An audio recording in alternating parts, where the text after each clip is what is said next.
Bonjour, nous sommes le 13 octobre, vendredi 13 octobre 2023. La météo, bon, on est revenu à une saison automnale. En tout cas, aujourd'hui, il ne pleut pas, il fait plutôt sec. Mais en tout cas, on voit déjà les routes qui commencent à se joncher de feuilles mortes. Euh, donc, on voit les prémices d'un automne qui commence à survenir.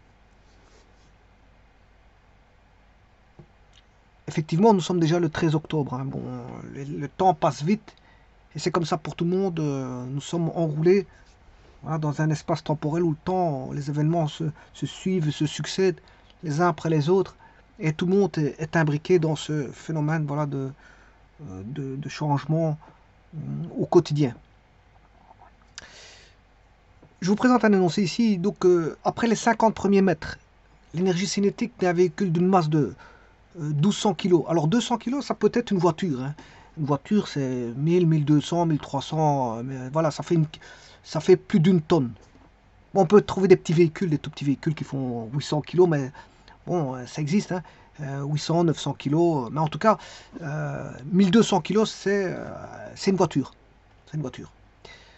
Euh, donc c'est une tonne 200 on est capable de tous pousser au travers du roulement une voiture. Même si elle fait une tonne 200, il suffit de vaincre les frottements de roulement pour la faire rouler en la poussant manuellement, hein. En la poussant manuellement. Tout dépend, si on est sur une côte, ça devient plus difficile. Maintenant, si on est sur une descente, c'est plus facile. Moi, je vous parle d'un plat.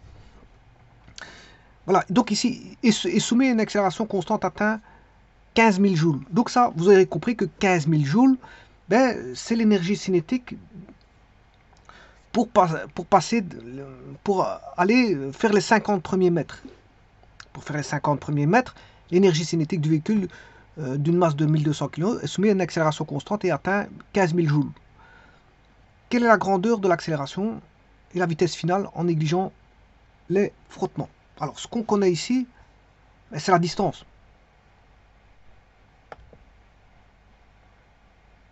Parce que 50 premiers mètres, c'est une distance, hein.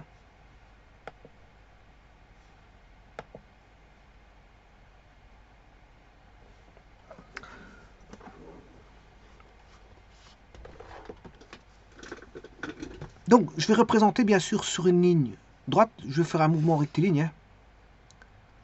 Un mouvement rectiligne. Mon véhicule, voici. Comme je l'ai dit, c'est une voiture.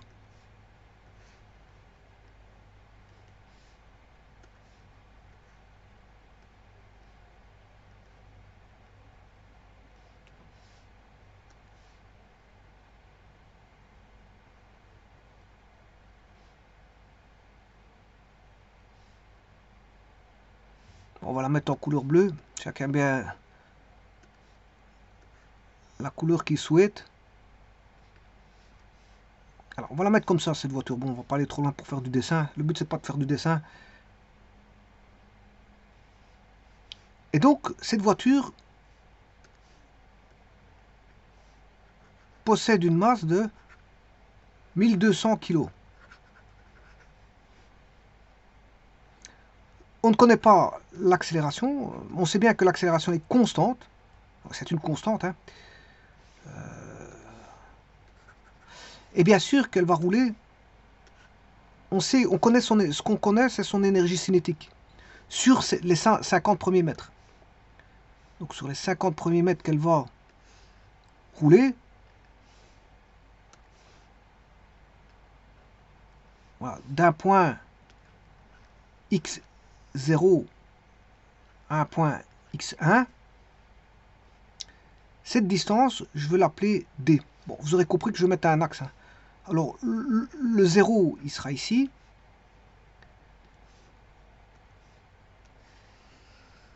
L'axe, le voici.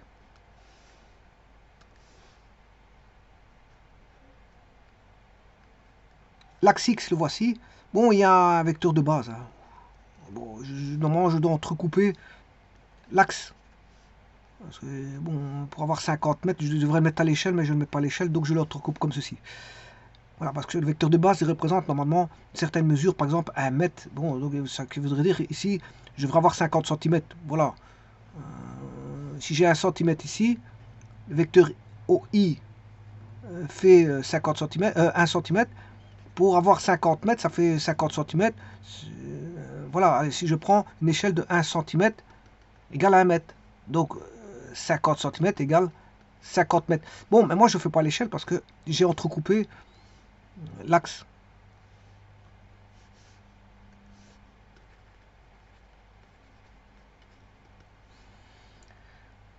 Et donc, qu'est-ce qu'on connaît?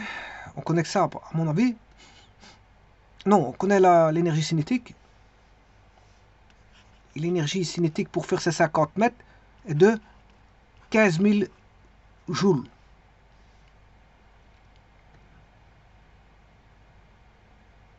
On demande quelle est l'accélération, la vitesse finale, en négligeant les frottements. Donc ça veut dire qu'on demande quelle est l'accélération constante, voilà, qui était déjà ici, qu'on ne connaissait pas. On ne connaît pas l'accélération. Et on demande la vitesse finale. Bon, sachant que la vitesse finale, c'est ici. Après avoir parcouru, c'est 50 mètres. La distance est de 50 mètres. Et que là, on a une vitesse initiale V0. Voilà. Et ça, c'est le cadre du problème. C'est ce qu'on demande. Bon, alors, première chose, c'est qu'on connaît l'énergie cinétique. La formule de l'énergie cinétique, c'est 1/2 mv carré.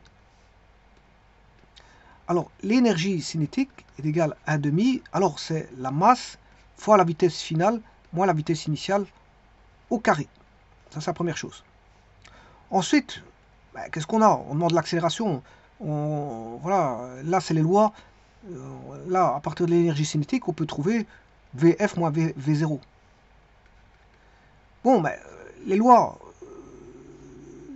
de la cinématique, on a la loi de l'espace en fonction du temps, x1 moins x0, qui est la loi de l'espace, x1 moins x0, qui est la distance d, qui vaut 50 mètres ici. C'est égal à v0t. Alors, l'accélération, bien sûr, c'est une accélération qui va dans ce sens-là, dans le même sens que l'axe. Voilà, c'est une accélération constante.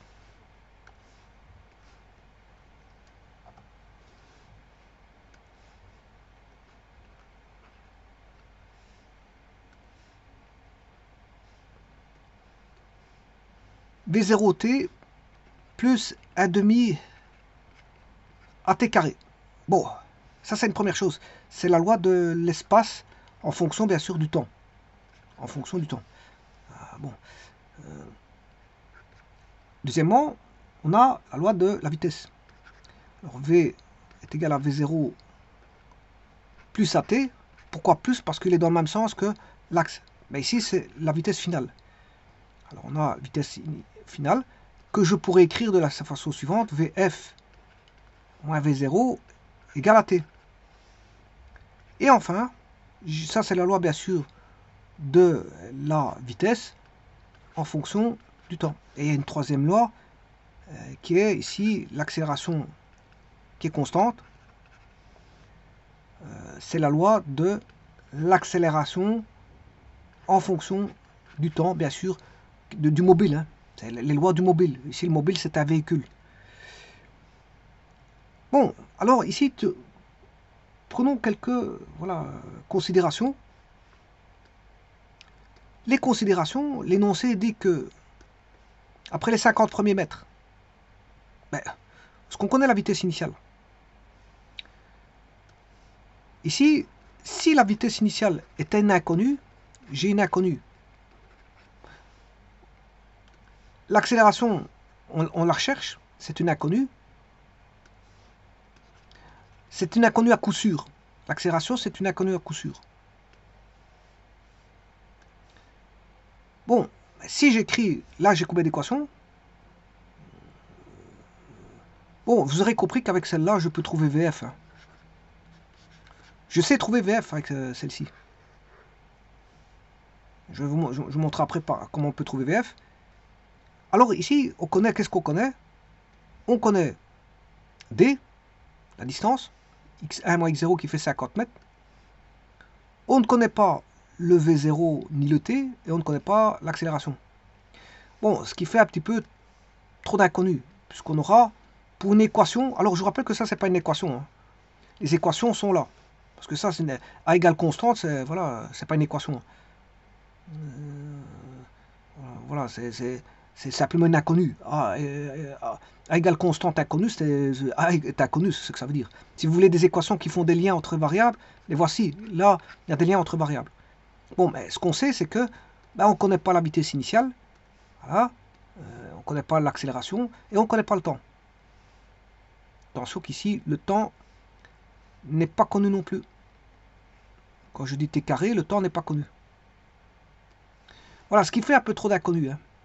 Donc je vais dire que là, on a 3 inconnus. 3 inconnus. Bon.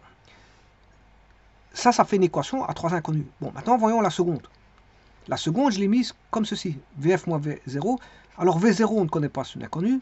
A, on ne connaît pas, c'est une inconnue. Et T, c'est une inconnue. Donc, combien d'inconnus a-t-on? 3 inconnus. J'ai 3 inconnus ici, 3 inconnus là. C'est les mêmes d'ailleurs. C'est 3 inconnus. Mais on n'a que 2 équations. Alors, je vous rappelle que ça, c'est pas une équation, c'est tout simplement une inconnue, hein. On a 2 équations. Alors, comme je vous dis, le VF, on sait le trouver par l'équation 1. J'aurai 1, 2, 3. Ce qui veut dire que, connaissant VF, je peux tirer VF de l'équation 1, mais l'équation, on n'aura que l'équation 2 et 3, voilà, qui sont à, on a 2 équations à 3 inconnus. Vous aurez compris que c'est impossible à résoudre ça. Donc, ce qui veut dire que là, dans l'énoncé, on connaît quelque chose.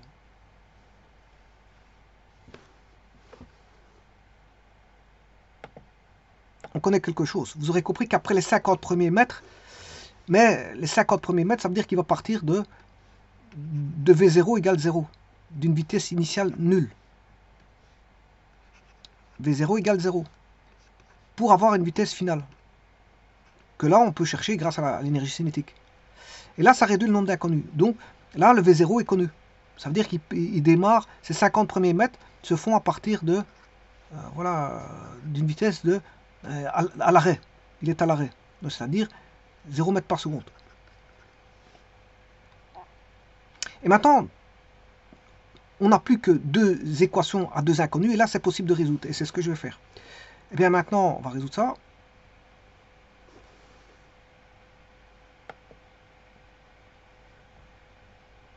On sait très bien que, bon, d'après l'équation numéro 1, je vais tirer que 2 EC sur M, 2 EC sur M, racine carrée bien sûr, vaut VF moins V0. Alors V0 vaut 0, et donc je peux retirer de l'énergie cinétique sur M. Alors ici, M, la masse est une constante, hein. Tout est constant ici. L'énergie cinétique, voilà, au bout de 50 mètres, vaut 1500 joules, 15 000 joules, c'est 15 000 je crois. 15 000 joules.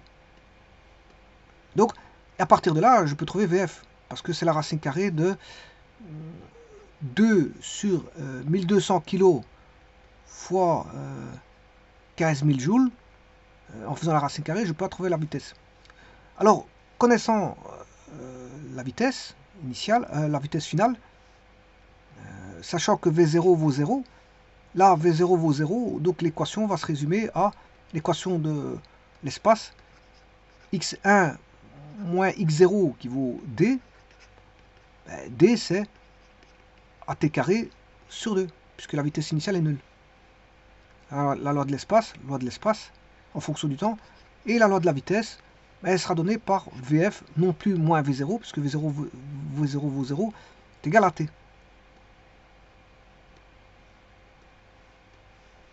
VF égale à T. Voilà, et grâce à ça, on peut se débrouiller pour trouver, bien sûr, l'accélération et le temps. Et donc, et je ne sais pas ce qu'on recherchait, l'accélération, la vitesse finale. La vitesse finale, je vais l'avoir tout de suite. Voilà, mais l'accélération, je peux la trouver. Même le temps pour parcourir. Voilà. Donc, on va déjà chercher la vitesse finale. Alors, on va faire 2 divisé par 1200 fois 15 000, ça fait 25. Racine carrée de 25, ça fait 5 mètres par seconde. Voilà, le véhicule roule à 5 mètres par seconde, ce qui fait 18 km/h. Environ, je fais x 3,6. Environ 18 km/h. La distance, c'est 50 mètres. Voilà. Et on sait bien que le VF ici, donc si j'écris D AT carré, ça s'écrit AT fois T à demi. Or AT, c'est quoi? C'est la vitesse finale. Et la distance, on sait bien que c'est 50 mètres. Ce qui veut dire que VF vaut 5, donc 50 fois 2, ça fait 100, divisé par 5, le temps c'est 20 secondes. Donc le temps pour parcourir, ça fait 20 secondes. Et une fois que vous avez le temps, ben, je peux trouver l'accélération. Ah, je peux trouver l'accélération.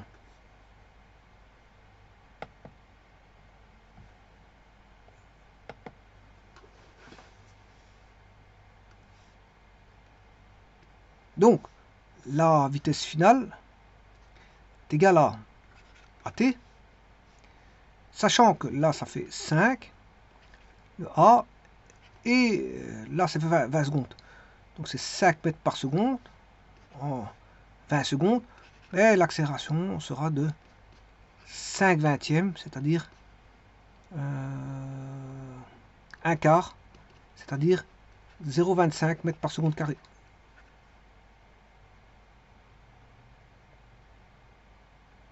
Donc il va passer de 0 mètres par seconde à 5 mètres par seconde avec une accélération A de 0,25 mètres par seconde carré. Alors le temps, il ne demandait pas, mais le temps pour parcourir tout ça, le temps est de 20 secondes. Donc si je vais répondre à la question ici, le temps, il ne demandait pas. Mais donc je ne le mets pas. Mais je vais quand même le mettre sur le côté, la côté. Donc la vitesse finale, c'est 5 mètres par seconde.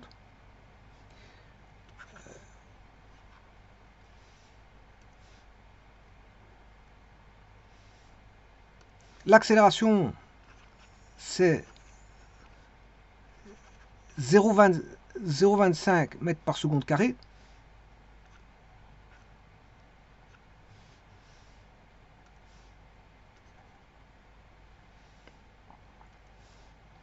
Et le temps pour parcourir tout ça, qui n'est pas demandé dans l'énoncé, mais je le mets quand même, c'est 20 secondes. Donc il faut partir sur la base que la vitesse initiale, elle est nulle. À la base, parce que quand on dit les 50 premiers mètres, c'est sous-entendu que la vitesse initiale... Parce que si on ne sous-entend pas que la vitesse initiale n'est pas nulle, là, à ce moment-là, le problème, on ne sait pas le résoudre, parce qu'il y a 2 équations, 3 inconnues.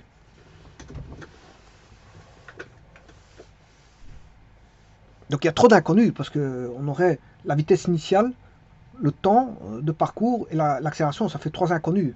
Or, les équations qu'on a, c'est que 2 équations. Parce que l'équation de la loi de l'accélération, c'est tout simplement une inconnue. Hein. C'est A égale constante égale inconnue. C'est pas une équation. Moi, j'appelle ça une constante. Voilà, c'est une donnée qui n'est pas donnée. Voilà. Mais donc, il va rester plus que 2 lois, la loi de la vitesse et la loi de l'espace. Donc, ces 2 équations, on a 3 inconnues. 2 équations, 3 inconnues, on ne sait pas résoudre ça. C'est impossible.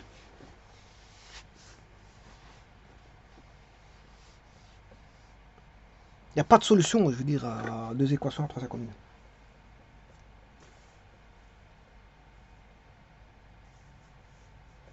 Et donc, là, il faut poser un jalon qui permet de résoudre les 2 équations. C'est de faire en sorte que le V0 fasse 0. Donc, il parte à partir du, voilà, de 0. Je vous remercie.